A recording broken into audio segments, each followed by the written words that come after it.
नाव लीलाबाई मोरे, मी बुलढाण्यावरून आलेली आहे.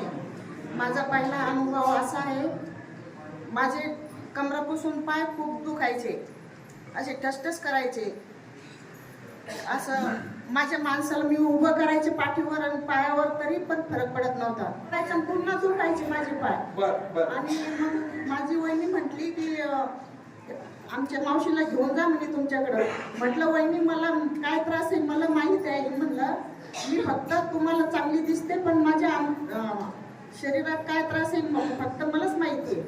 तर म्हणे असं करा म्हणे, माझी वहिनी म्हणे मलकापूरला गेली होती, तिच्या आईला भरपूर फरक पडला, तर तुम्ही पण मलकापूरला जा. मग त्याईनं लगेच फोन लावला त्याच्या वहिनीला आणि विचारलं. मग म्हटलं तुम्ही जर जात असाल तर मी पण दुसऱ्या वेळेस तुमच्या सोबत येणार म्हटलं. तर मग त्या मलकापूरला यायला निघाल्या, तर त्याईनं मला सांगितलं की आम्ही चाललो, तुम्हाला यायचं असेल तर या. त्याच्या सोबत आले मी. मला पहिल्याच वारीला मला गुण मिळाला, तर डबल मला असं पाय दाबायचं काम पडलं नाही. तर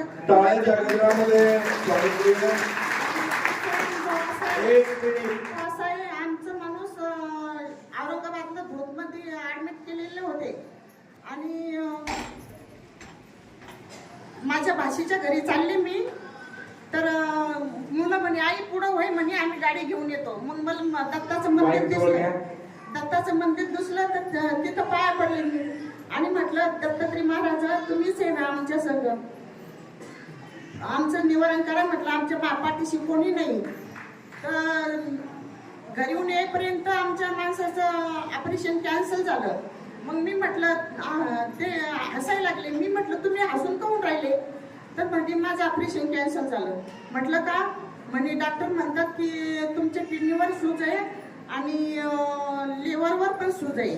म्हटलं मग 8 दिवसापासून आपण दवाखान्यात तेव्हा नाही कळायला का डॉक्टरला?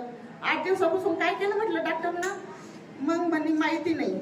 पण मग म्हटलं माझ्या मुलाला म्हटलं बाळा म्हटलं आपल्याला गाडी बोलव म्हटलं बुलढाण्याला जायला, कारण आम्ही काही एसटी नेऊ शकत नव्हतं, त्याला जास्त त्रास होता. तर मग गाडी बोलवली. तर आणखीन मनात विचार आला की म्हटलं अरे म्हटलं आपल्या महाराजाला फोन लावला होता मी. म्हटलं महाराज म्हटलं माझ्या माणसाचं तब्येत खराब आहे, ऍडमिट आहे दवाखान्यात. त्यानं विचारलं कोण्या दवाखान्यात आहे? मी म्हटलं दूधमध्ये ऍडमिट आहे. बरं म्हणे त्याला घेऊन या म्हटली दुसऱ्या दिवशी इकडं बुधवारी घेऊन या म्हणे दवाखान्यामध्ये, मलकापूरमध्ये घेऊन या म्हणे. मग म्हटलं हे शक्यच नाही. आता पहिलाच नंबर आमच्या घरच्याचा ऑपरेशनाचा होता. ऑपरेशनाचा पहिलाच नंबर असल्यामुळं मग मला शक्य नव्हतं मलकापूरला येणं. मलकापूरला येणं शक्य नव्हतं. पण मग अचानक महाराजाला फोन लावल्यावर मलकापूरला बोलवलं आणि गाडी बोलवली आम्ही. मग मुलाला म्हटलं अरे म्हटलं आपल्याला महाराजांनी बोलवलं म्हटलं मलकापूरला, तर चालतो का म्हटलं तिकडं? मुलगा म्हणे आई काही हरकत नाही चाल म्हणे. तिथं त्यांच्या आशीर्वादानं मी खेटा केला इकडच्या, तर त्यांच्या आशीर्वादानं मुलाची पण सुरळीत झाली, लग्नही झालं.